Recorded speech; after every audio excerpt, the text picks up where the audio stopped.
कहा जाता है। ये क्षेत्र क्या है?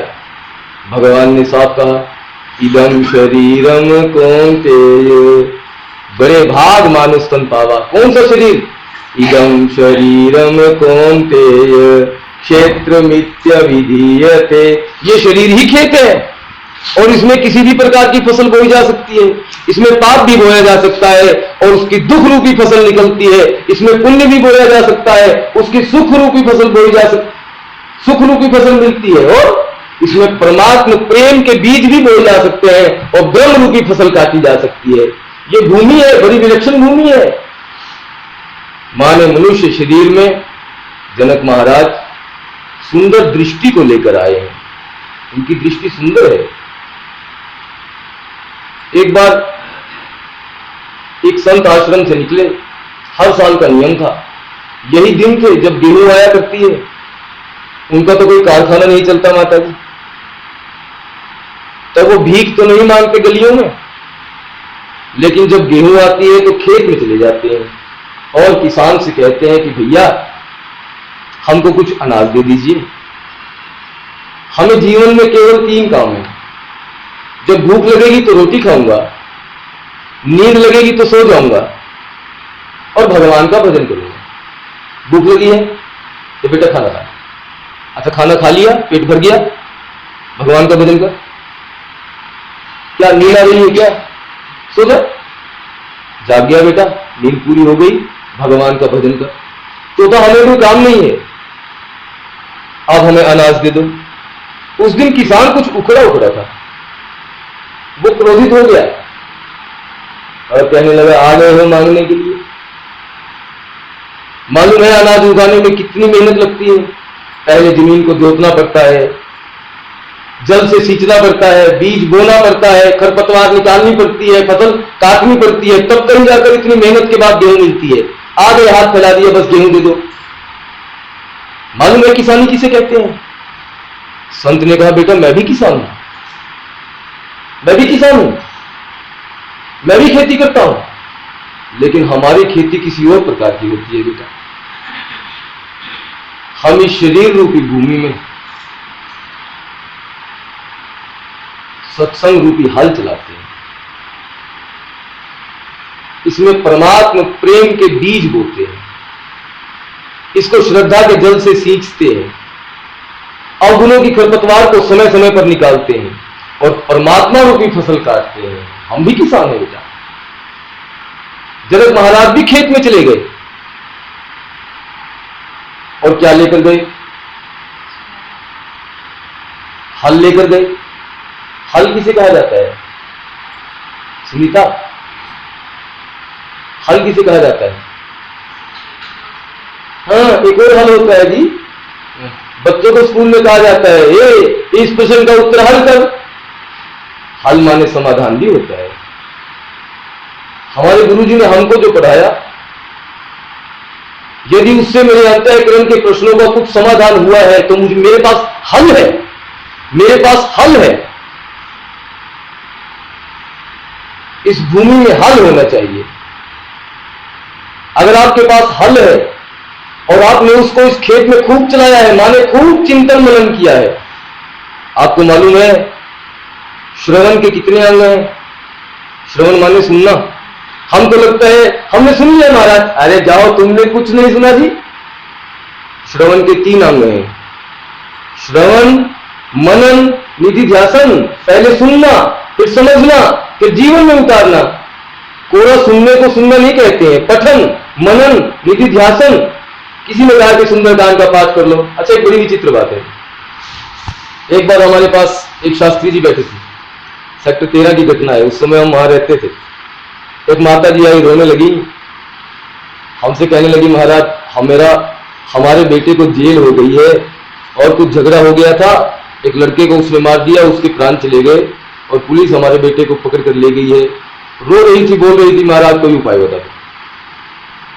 तो हमने उसको कहा, माई तू राम का नाम जपा कर, राम नाम आधारकती, तुलसी पाप पहाड़। पाप का फल है दुख, तेरे जीवन में दुख आया है, ये किसी पिछले पाप का फल है। तू भगवान का नाम जपेगी तो तेरा पाप कट जाएगा। वो पंडित जी हमारी ओर देखने लगे, कहने लगे महाराज इसमें तो बहुत समय लग जाएगा, मैं कोई उपाय बता दूं? तो हमने कहा आप बता दीजिए। तो हमसे आयु में बड़े हैं और कहने लगे हनुमान चालीसा का पाठ किया करो। तो उसने चरणों को प्रणाम किया और वो चली गई। उसके जाने के बाद हमने पंडित जी से कहा, पंडित जी हनुमान चालीसा का पाठ करने से बेटा जेल से बाहर आ जाएगा क्या? पंडित जी ने कहा महाराज आप ऐसी बात करते हो? हनुमान चालीसा में तुलसीदास जी ने लिखा है, जो 7 बार पाठ कर कोई छूटहि बंदी महा सुख होई। महाराज कमाल की बात करते हो। कुछ लोगों ने सत का साथ कर दिया,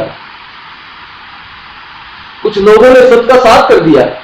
हनुमान चालीसा में लिखा है कि जो 100 बार हनुमान चालीसा का पाठ कर लेगा वो बंधन से छूट जाएगा। तो हमने कहा महाराज ये जेल में जितने लोग हैं अगर सब एक 4.5 घंटे में 100 बार हनुमान चालीसा पढ़ी जा सकती है, 50 कत्ल करने वाला 100 बार हनुमान चालीसा का पाठ करेगा तो जेल से छूट जाएगा, वो बंधन से छूट जाएगा। क्योंकि पंडित जी ने हमसे कहा तो क्या तुलसीदास जी ने झूठ लिखा है? हमने कहा बाबल पंडित तुलसीदास जी ने झूठ नहीं लिखा है, लेकिन हमने गलत समझ लिया है। वो बंधन से छूट जाएगा, वो जेल के बंधन से नहीं छूटेगा, वो इसके बंधन से छूट जाएगा। पुनरापि जननम पुनरापि मरणम, वो भव बंधन से छूट जाएगा। उसको छोटा मोटा सुख नहीं होगा, उसको महासुख हो जाएगा, परमात्मा का आनंद मिल जाएगा, आत्मानंद मिल जाएगा। और क्या करने से? हनुमान चालीसा का पाठ करने से। पाठ करने से कितनी बार ना? सनातन धर्म में बहुत भोलापन है। देखो 2 शब्द है माता जी, एक शब्द है सत्य, एक शब्द है सत्य। सुर से सड़क सपेरा, सुर से संगम। अरे क्या हो रहा भाई? सत माने 100 होता है, सत माने सत्य होता है, बार माने आवृत्ति होता है।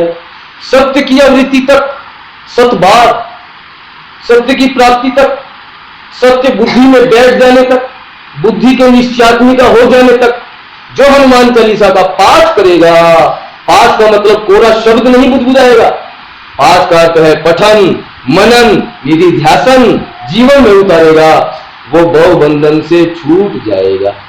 क्या कहती है हनुमान चालीसा? लोग दौड़े दौड़े आए, तुलसीदास जी प्रवचन कर रहे थे, लोगों की आंखें छोड़ी थी। लोगों ने कहा महाराज गजब हो गया, हनुमान जी ने सागर पार कर लिया एक ही छलांग में। तुलसीदास जी ने बड़ी विचित्र बात कही। तुलसीदास जी ने कहा अगर हनुमान जी ने एक ही छलांग में सागर पार कर लिया तो इसमें हैरानी की कौन सी बात है? ये आपने बात सुनी है क्या? है? सुनिए।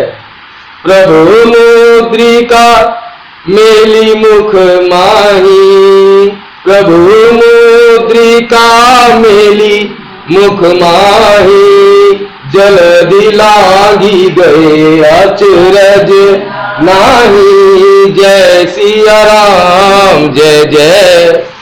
देखो ये पाठ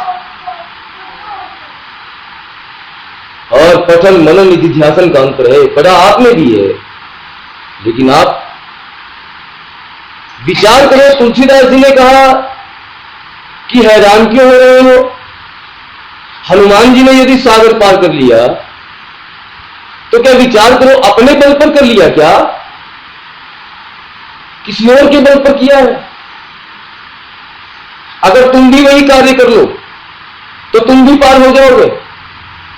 उस मुद्रिका को तुम क्यों नहीं मुख में रख लेती हो? तुम भी पार हो जाओगे। क्यों रो रही हो दिन रात?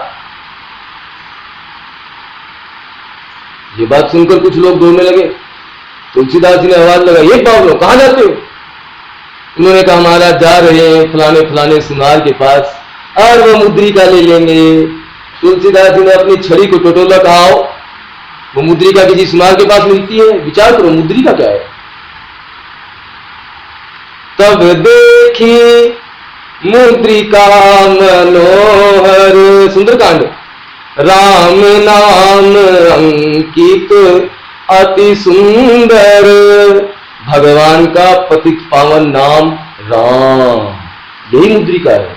हाँ, ये कहाँ रखी जाती है? ये कहाँ रखी जाती है? राम नाम मणि दीप धरू और जेह दे। क्या हो, क्यों देख रहे हो उधर? कोई वीआईपी आ गया क्या? अरे यहां कथा चल रही है, वहां से कोई आया है, कोई आएगा, कोई जाएगा, क्या हो गया सबको?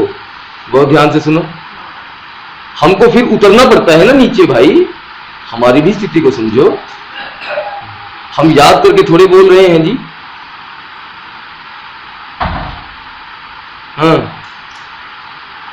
चलो, देखो फ्लो टूट जाता है।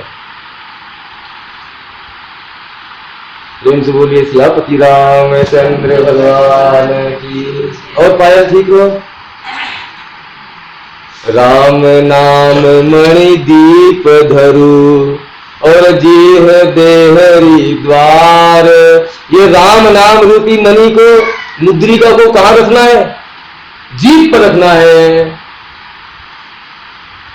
और तुलसी भीतर बाहर हो, जो चाहे शिव जियार। जो यहां भी और वहां भी उजाला चाहता है, सुख चाहता है, आनंद चाहता है, और कुछ करता हो चाहे ना करता हो, लेकिन इस मणि को जिसने अपनी जीभ पर रख लिया, वो जब तक शरीर में रहेगा यहां सुख पाएगा, और शरीर के छूटने पर पार हो जाएगा, वहां परमात्मा को पाएगा। विचार करो, है? इसे कहा जाता है हल, समाधान। ये सुनने से नहीं मिलेगा। आप आए हो 2 घंटे के लिए, भगवान ने कृपा की है, बहुत अच्छी बात है, लेकिन 2 घंटा बीतने के बाद फिर माया के बाजार में चले जाओगे और सब कथा भूल जाओगे।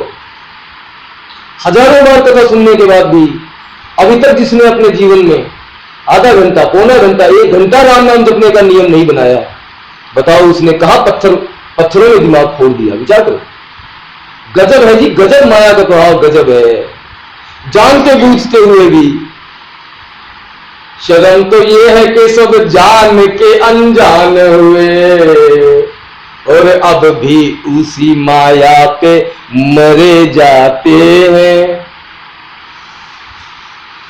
जनक महाराज सुंदर दृष्टि रूपी सुनैना को लेकर इदम श्रीरम कौन्तेय यह क्षेत्र मिथ्य विधीयते, इस मनुष्य शरीर रूपी खेत में आए हैं, और उन्होंने गुरु वचनों का मनन रूप समाधान पाया है।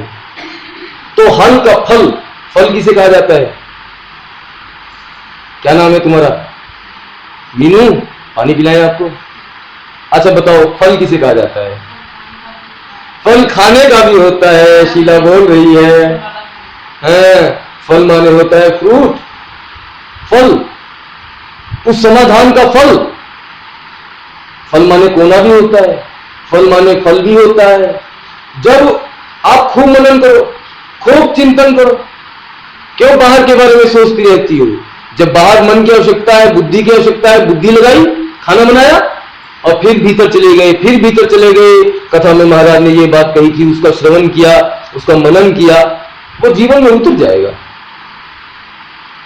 उस हल का फल एक घट से टकराया, घट घट घट, घट माने मन होता है। जब आपके अंतःकरण से आपके गुरुजी के दिए हुए उपदेश का किया हुआ चिंतन मनन समाधान बनकर अपना फल देने को प्रस्तुत हो जाएगा, तो इसी घट से शांति रूपी सीता, भक्ति रूपी सीता का प्रकट हुआ करता है। ये कहीं बाहर से नहीं लाना है, परमात्मा ने सबको दिया है। हमने माया की चकाचौंध में उसको खो दिया है कहीं, उस पर इतनी धूल जम गई विचारों की, धुंध जम गई वासना की, कि वो भक्ति रूपी सीता प्रकट नहीं हो पा रही है। कहानियों में तो हमने सीता जी का प्रकट्य बहुत बार सुना, लेकिन अपने जीवन में सीता जी का प्रकट होते हुए देख नहीं पाए। हमारा जीवन कितना अभागा है, और करना कुछ नहीं था। सीता जी का प्रकट्य हो गया, जनकपुर में वर्षा होने लगी, भगवान की कृपा बरसने लगी। जा पर कृपा राम की हुई, ता पर